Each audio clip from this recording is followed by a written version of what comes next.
Howdy, folks. Welcome to Saddle and Sixgun, your home for stories of the Old West, tales of grit, grace, and everything in between. If you love the wide open spaces, the smell of sagebrush, and a good yarn, you've come to the right place. We are for folks who want a more grown-up tale. Are you in your 40s, 50s, 60s, or older? Are you nostalgic and enjoy classic Western themes? Then we think you'll enjoy our content. Before we get started today, if you're new to the channel, be sure to hit that like button and subscribe so you don't miss out on any of our upcoming stories. We are going to give you a great story about the struggles of a new life during the Old West. We want to welcome you into the fold and share all the tales we can. We appreciate your support. Alright, settle in, because this one's a doozy. Our story begins in the Arizona Territory, 1875. Imagine that searing sun baking the dust-caked streets of Dry Creek, a town where the air hangs thick with the scent of sweat, dung, and desperation. The livestock market is a cacophony of noise, shouts, the thud of hooves, the restless rustling of cattle. In the middle of all of this is Jackson Cole, a broad-shouldered rancher, just 36 years old, leading his 4-year-old daughter, Molly, through the crowd. Molly, bless her heart, is skipping along in a faded blue dress, her golden curls bouncing with every step. "Daddy, can we see the ponies after?" she chirps, her voice bright and innocent against the harsh backdrop. Jackson smiles. "We will, darling. Just need to check on the hay first." But their plans take an unexpected turn. Before they even reach the horse stalls, Molly stops dead in her tracks. Her little hand tightens around her father's. "What is it, honey?" Jackson asks, crouching down to her level.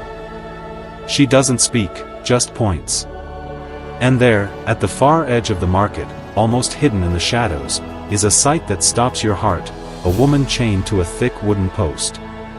Iron shackles bind her wrists and ankles.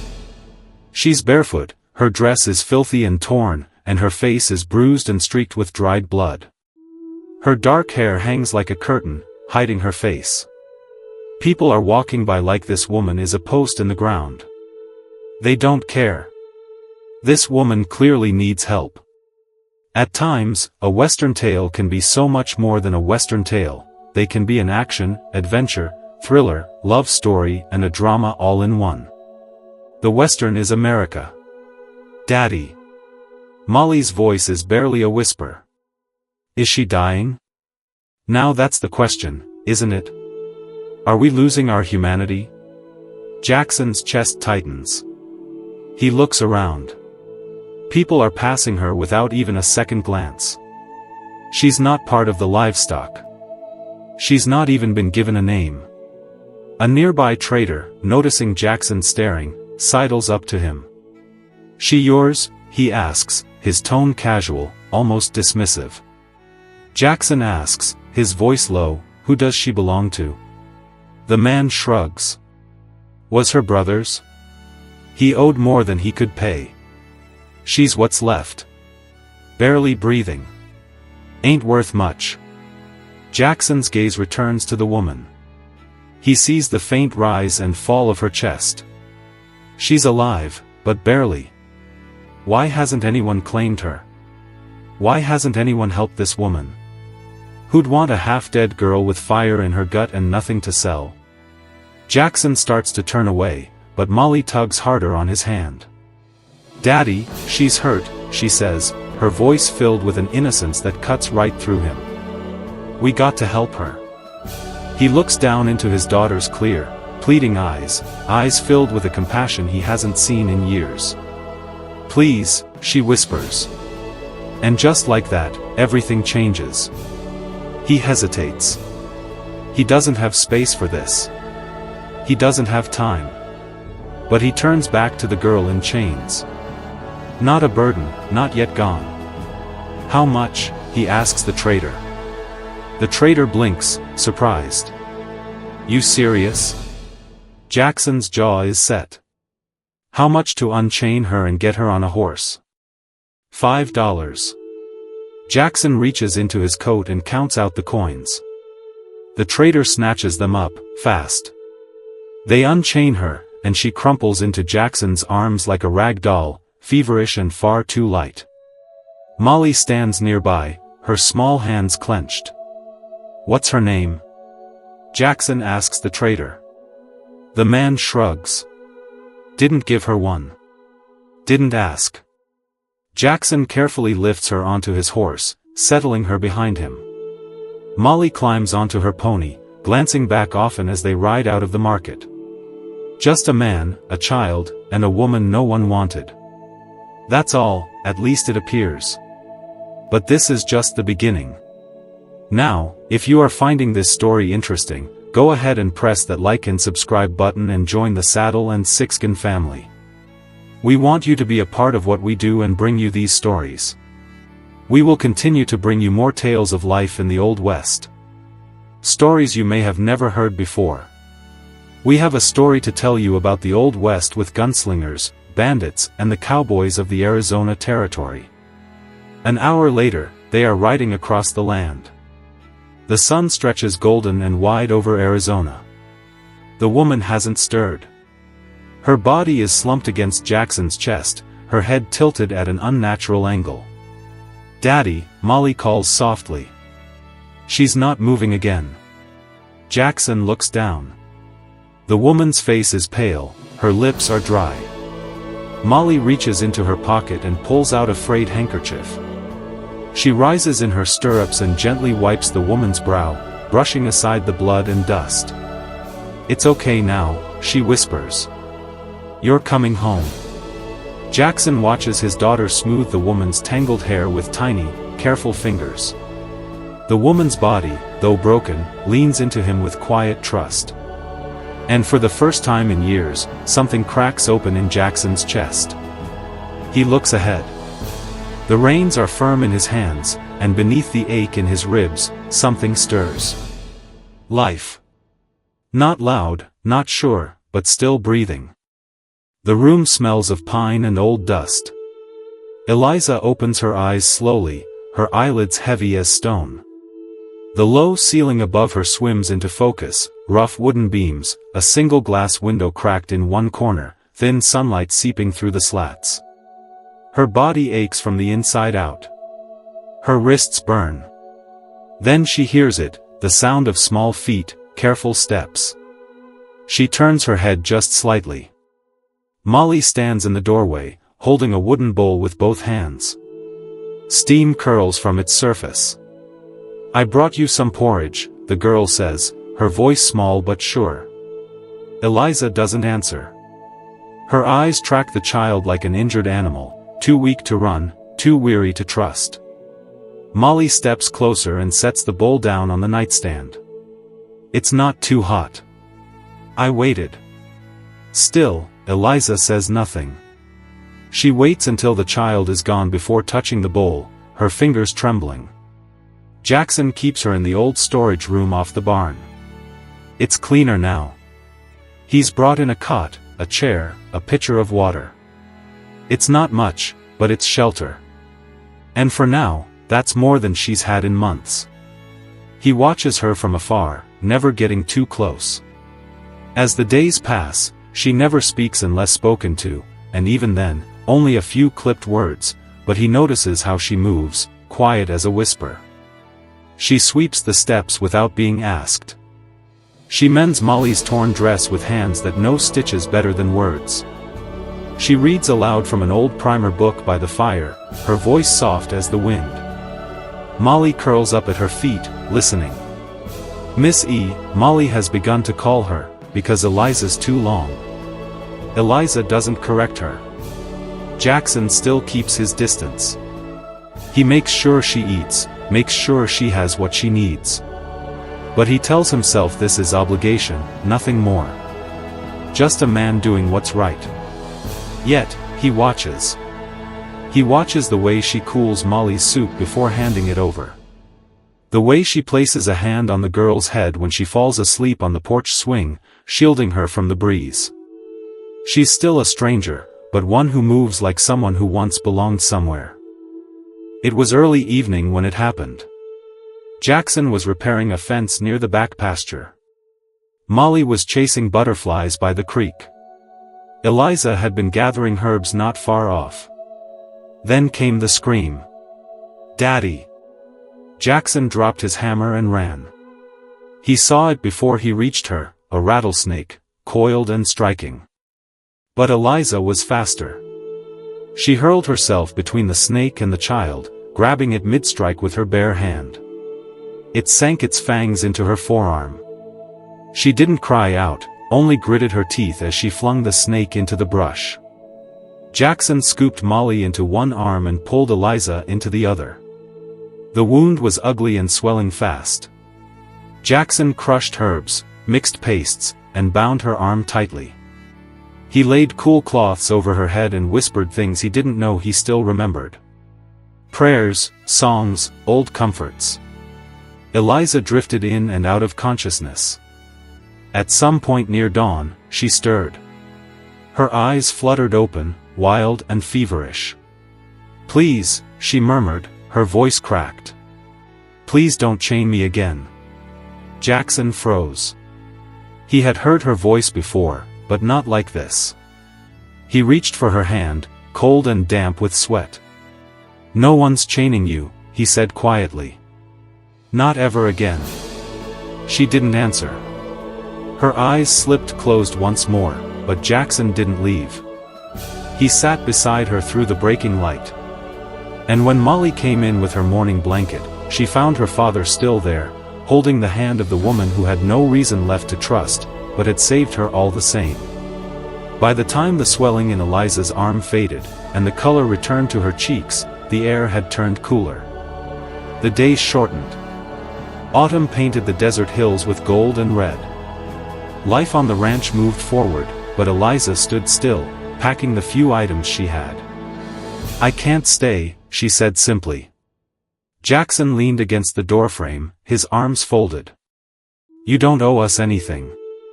He reached into his coat pocket and held out a small cloth pouch.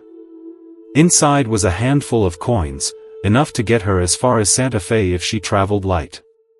She took it wordlessly, her fingers trembling. Molly, who had overheard, burst into tears. "You can't go," she cried, rushing to Eliza, clutching at her skirt. "You saved me. You live here now." Eliza knelt, smoothing the child's hair. "You're safe now, little one. That's what matters." Molly sobbed harder, burying her face in Eliza's shoulder. Jackson watched, his jaw clenched. Then, finally, he spoke. "You could stay on as help. I mean, paid work. Molly clearly likes you, and the place could use another hand." Eliza hesitated. Then, with a soft nod, she said, "I'll earn my keep." Now, if you're enjoying this story so far, don't forget to like and subscribe. We really want your support. The best is yet to come as these characters develop. You have seen that so far there is tragedy, hard work, and now this may be the start of a real relationship, or not. Keep listening and following to see what happens. At first, the townsfolk stared. Dry Creek was small. Whispers traveled fast. Jackson Cole, the quiet widower, was seen riding with a dark-haired woman who once hung in chains at the market. They called her names behind her back, some cruel, some worse. Charity case, someone muttered at the general store. She was bought, just not for work, another sneered. One older woman whispered loud enough for Eliza to hear, "That's the __, he's keeping in the barn." Eliza didn't flinch. She stood tall, met their eyes, and carried on. At the ranch, her hands worked without rest. She woke before dawn to gather eggs, fed the horses, swept the porch. She repaired the broken hinges on the stable doors. She fixed the loose boards on the fence. By the third week, the place looked more alive than it had since Jackson's wife passed. And Molly followed her everywhere. "Miss E, can I help?" she'd ask, trailing behind with a basket. One morning, As Eliza showed her how to plant winter herbs in the side garden, Molly looked up and said, "I think you're my new mama now." Eliza froze. Her fingers dug into the soil. Jackson heard it, too. He had just stepped outside with his coffee. He didn't say anything, just stood there looking at them. Then he turned and walked back into the house. Eliza wiped her hands on her apron, blinking against a sudden sting in her eyes. "Let's finish planting," she whispered. A few days later, Jackson asked Eliza to accompany him and Molly to the schoolhouse to register the child for winter term. They arrived just as the sun broke through the clouds. The teacher handed over a form and asked for Molly's details: age, address, guardian. Jackson was busy talking to the teacher about the school hours. Eliza, seated nearby, picked up the pen and filled in the lines. Molly Cole, 4 years old. Eliza Cole. She paused when she wrote it. Her hand trembled slightly, but she did not cross it out. That evening, Jackson returned from town with a small wooden box wrapped in cloth. He found Eliza folding laundry in the back room. "This came for you," he said, setting it down. She eyed him wearily, then unwrapped the cloth. Inside was a pale blue dress, simple but new. Beneath it lay a small engraved tag on a leather strap. It read, "Miss Eliza." Eliza stared at it, unable to speak. Jackson cleared his throat. "Molly picked the color," he said, not meeting her eyes. "Said it looked like the sky right before the stars come out." Eliza's throat tightened. She closed the box gently, and for the first time since she'd arrived, she whispered, "Thank you." Jackson gave a small nod, turned, and walked out. But that night, as the fire crackled low, Eliza stood in front of the mirror in the storage room, the pale blue dress soft beneath her fingers. And for the first time in a long time, the reflection staring back at her looked like someone who had a name. The morning fog rolled low across the valley, veiling the ranch in silver mist. Dew clung to the wooden fences and the porch railings where Eliza stood, arms folded tight against the chill. She had risen before the others, restless, her thoughts uneasy. Something in the stillness of that morning pulled her to the old storage shed, once her sickbed, now used for tools and memories neither of them dared confront. As she swept the far corner, her broom caught against a warped floorboard. Curious, she knelt and pried it loose. Beneath, wrapped in layers of brittle cloth, lay a bundle, dust-covered, smelling of time and loss. Eliza opened it with cautious fingers. Inside were faded letters, a land deed, and an old hand-drawn map etched in ink now barely legible. The paper crackled as she unfolded it. The seal read Crane Homestead, 1861. She froze. And then, like floodwaters breaking through, the memories came. She was just a girl when the raiders came. Guns blazing, fire licking the walls of their cabin. Her mother's scream still echoed in her bones. Her father had died the winter before. Her older brother, Simon, had dragged her into the hills to hide. When they returned, the house was ash. Her mother was gone. The land stolen. They never spoke of it again until now. Later that day, Eliza stood behind the barn with a spade in her hands. The sun had burned through the fog, and the earth was dry, cracked from years of neglect. She dug slowly, methodically, near the spot where her father once buried a cedar box. His legacy, he called it. Molly skipped over, her cheeks flushed. "Can I help?" Eliza nodded silently, passing her the smaller trowel. Together, they worked. The ground gave way to splinters of old wood. Eliza brushed away the dirt, her fingers trembling. She pried open the lid. Inside was a silver necklace, tarnished but intact. A photograph, ripped at the edge, showed a woman and 2 children, herself, Simon, and their mother. The silver tag on the necklace read, Eliza Jean C. Jackson found them crouched in the dirt, hands soiled, eyes rimmed red. He froze when he saw the opened box. What are you doing?" His voice was sharper than he meant. Eliza stood slowly. "This land, it used to be ours. This was my father's, my family's." Jackson's jaw tightened. "You were digging behind my barn without a word? What was I supposed to think? That I was stealing?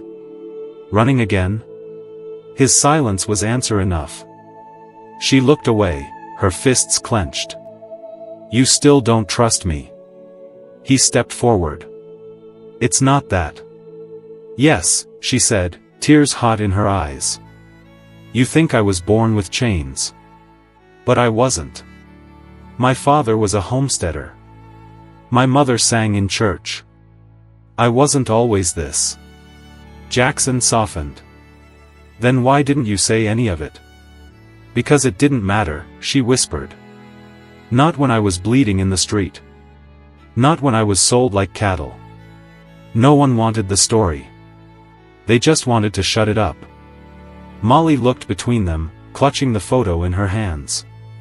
Eliza sank to the ground, her shoulders shaking. "Simon was the only one I had left, but he sold me to pay off his gambling debts. He told me I was better off in chains than dead. Maybe he was right." Jackson knelt beside her. He picked up the necklace, rubbed the tarnished metal with his thumb. He was wrong. He fastened the chain around her neck, the pendant resting just above her heart. "You're not what happened to you," he said, his voice low but steady. "You're who you choose to be, right here, with us." Eliza closed her eyes, the tears falling silently now. And for the first time in years, she believed she might not be lost anymore. The wind carried the scent of dry hay and morning dew. As Eliza stood before the patch of earth behind the barn, it was hard-packed, sun-scorched, and cluttered with weeds, but to her, it looked like promise. She wiped her brow with the back of her hand, dirt already clinging to her fingers. This wasn't just about planting, it was about staying. "Pick something that'll hold," Jackson had said, handing her the worn tools. "Something you believe in." She thought of her mother, humming while tending the small garden back home, lavender blooming in soft purple, its scent lulling her to sleep as a child. "I want lavender," Eliza told him. Jackson had only nodded. It was slow work. The soil was stubborn, and so were the weeds. But each morning, Eliza rose with the sun and bent her back to the land. She mixed ash with compost, hauled water from the well, and worked the seeds into the furrows with gentle hands. Molly helped where she could, scattering petals, asking questions, singing to the plants. "Will they know we love them?" she asked once.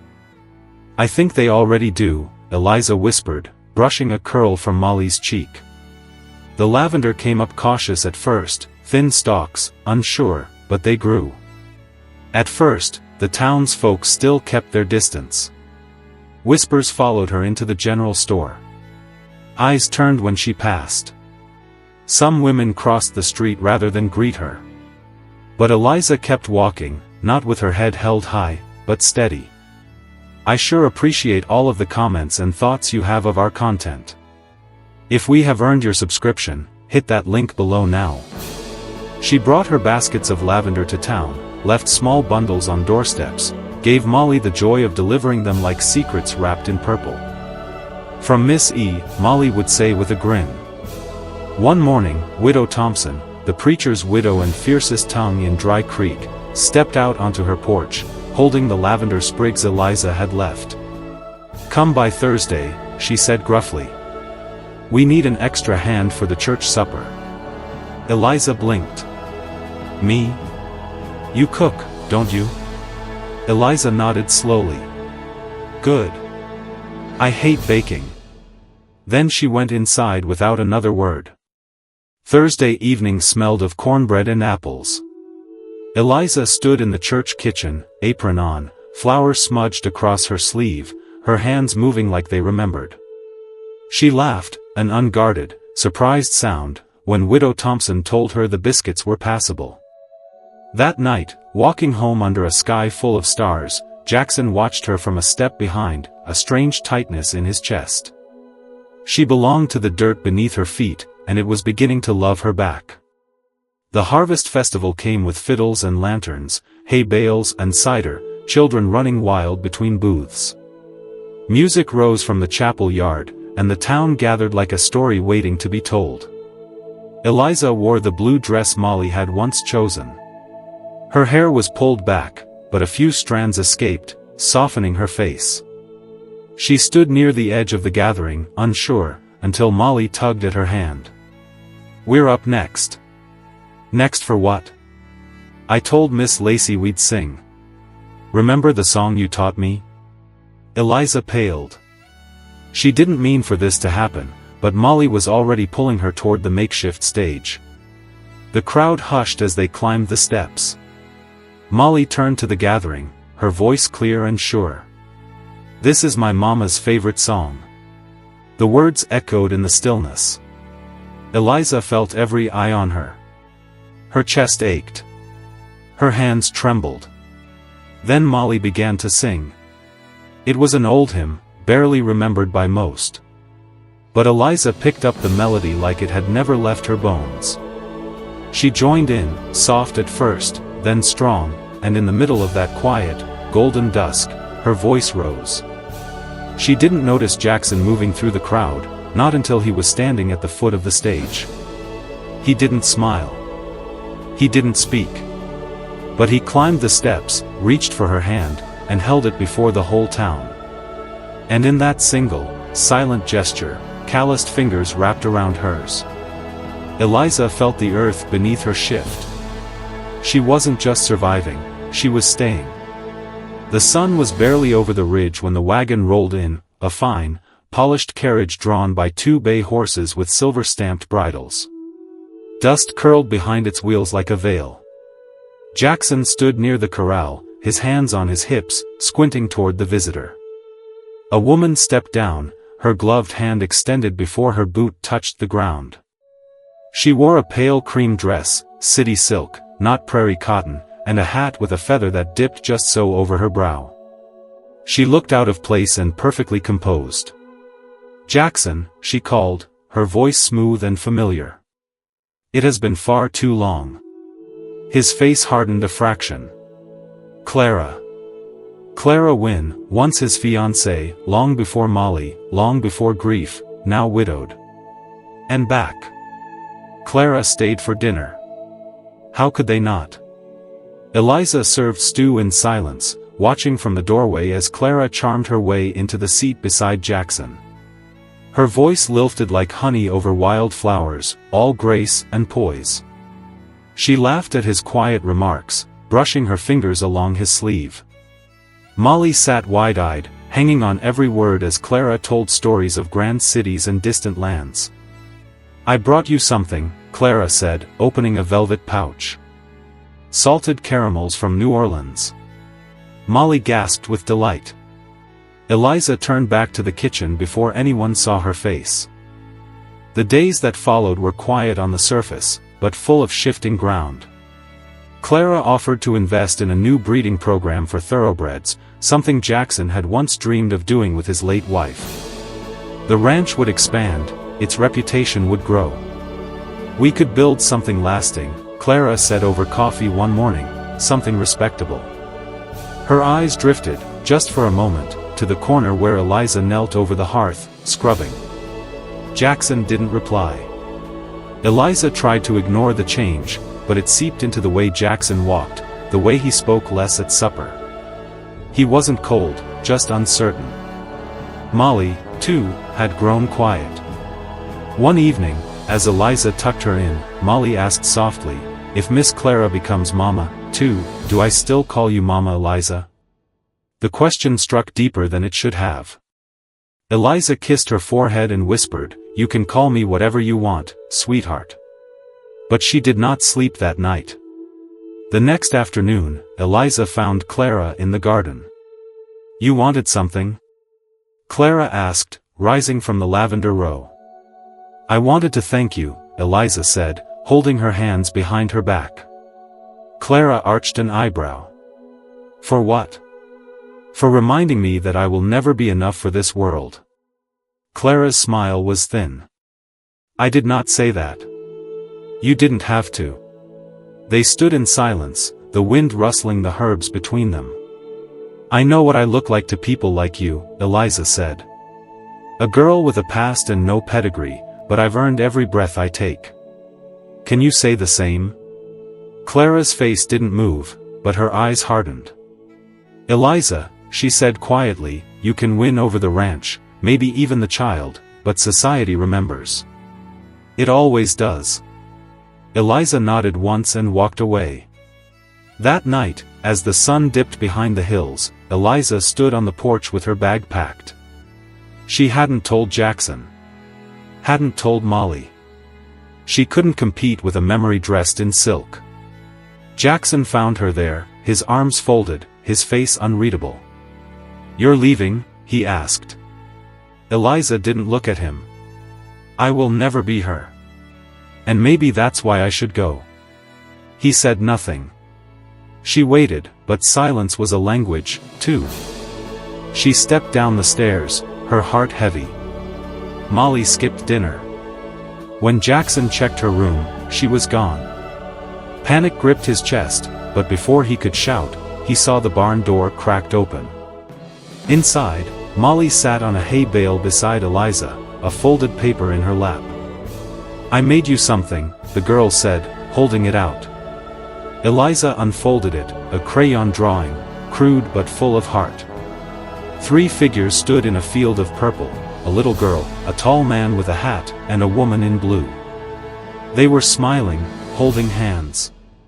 Above them, in shaky letters, "My family." "I want you to stay," Molly whispered. Eliza looked up, her throat tightened. Jackson stood in the doorway, watching. Eliza met his eyes. And this time, she didn't look away.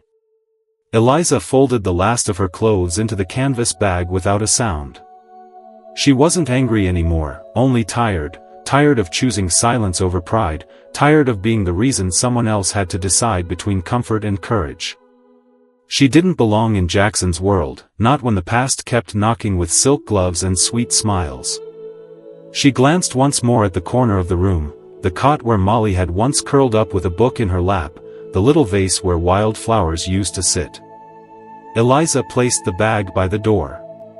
Then, a cry split the silence. "Miss Eliza." It was Molly. The voice was raw, panicked. Then came a sound no mother or woman who'd become one without meaning to could ignore, a fevered wail. They found her shivering under the blanket, her skin slick with sweat, her cheeks burning with heat. "Help me," Jackson said, lifting Molly gently. "Please." Eliza didn't hesitate. She boiled willow bark and elderflower, crushed peppermint leaves, and laid cool rags across the child's head. She sang songs from her own childhood, verses about rain and rest and home. Her voice cracked, but she kept singing. 3 nights passed.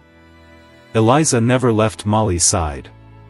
She sponged her brow, whispered comfort through the trembling, and held her through each hallucinated cry. On the 4th night, Jackson stirred from his bed and walked down the hall. The door was ajar. He paused.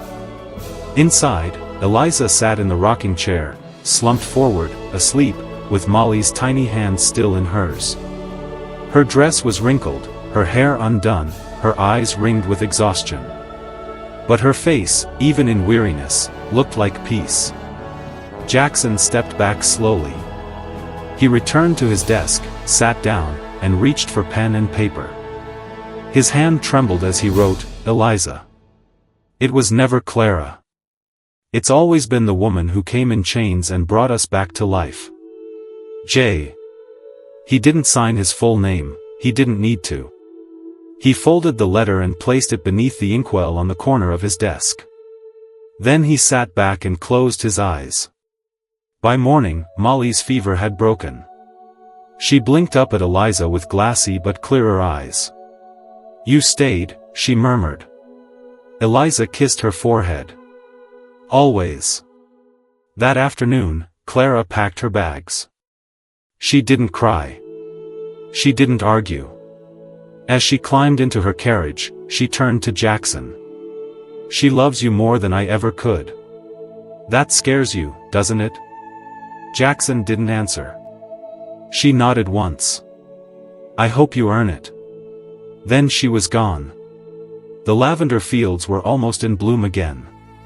Eliza stood at the edge of them, her arms wrapped around herself as the wind moved the green stalks in waves. She didn't hear Jackson approach until he was beside her. He held something in his hand, Molly's crayon drawing, now worn at the edges. They didn't speak for a while. Then he said softly, "I built this ranch for survival, but I'm building this life for you." Eliza turned to him, her eyes shining with everything she couldn't say aloud. And for once, there were no chains between them, not of iron, not of doubt, only choice, only love. Snow had not yet touched the Arizona ground, but winter made its presence known in other ways: frost on the barn roof at dawn, the way the wind curled cold beneath coats, the silence of trees stripped bare. Inside the house, it was warm. The hearth crackled, and the scent of cinnamon and cedar filled the air. For the first time, the ranch felt less like a place for surviving and more like a home, their home. Molly had taken to writing. She sat by the window most mornings, her tongue between her teeth as she scribbled in a small leather-bound journal Eliza had given her. The first line read, "I have two parents now." She read it aloud one morning, then looked up at Eliza with the confidence only a child can wear. "That's what you are, right?" Eliza smiled gently. "That's what I hope to be." Molly grinned. "You already are." Preparations for Dry Creek's first ever Christmas market were underway. It had been Widow Thompson's idea, but it was Eliza who had breathed life into it. She organized the women, gathered pine cones and candles, baked biscuits until her hands were sore. She stitched ribbons into lavender bundles and carved soap into little stars. Used to be no one would take her hand in church, Widow Thompson muttered to Jackson one evening. Now half the town's taking her advice. Jackson only nodded, his eyes following Eliza across the square as she handed Molly a basket of sweets to pass out.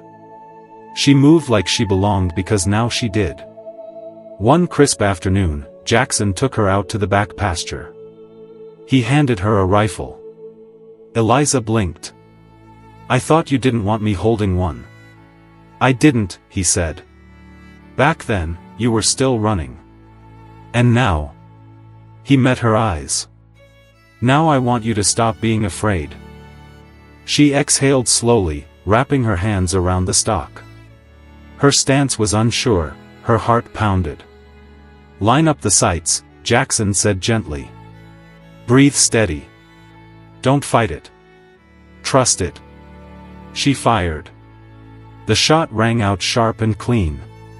The tin can atop the post tumbled. Eliza stared, stunned. Then she laughed, loud and clear and free. Jackson smiled, holstering his own rifle. "You're part of this land now. Time you felt like it." Christmas Eve arrived in a hush of pale light. They ate together at the long table, Eliza, Jackson, Molly, no guests, no grand declarations, just warmth and food and the quiet comfort of belonging. After the plates were cleared, Molly ran off and returned with a small box wrapped in a red scarf. She handed it to Eliza, practically vibrating with excitement. Eliza opened it slowly.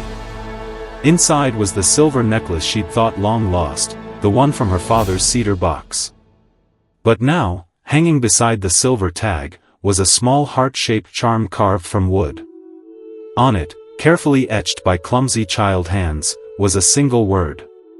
Mama. Eliza's breath caught, her fingers closed around the necklace and then around Molly, pulling her close. "Thank you," she whispered. Molly beamed. "You're my real mama now, not just in my head." Eliza looked up and found Jackson watching her. They said nothing. He didn't reach across the table. She didn't rise from her chair. But in that silence, something passed between them, stronger than a vow, older than fear. It was in the way his eyes softened, in the way she didn't look away, a family made not by blood, but by choice, by love, and by every moment that had led them here. She came in chains, but stayed as a mother, a partner, and the heart of a home. In a land where love was a risk few dared take, Eliza chose to stay, and Jackson chose her right back. If this story touched your heart, tap like and subscribe to Saddle and Sixgun for more unforgettable tales of love, loss, and redemption under the open sky. Hit the bell so you never miss a story where bullets missed but hearts didn't. We really appreciate your support and welcome you to be part of what we do.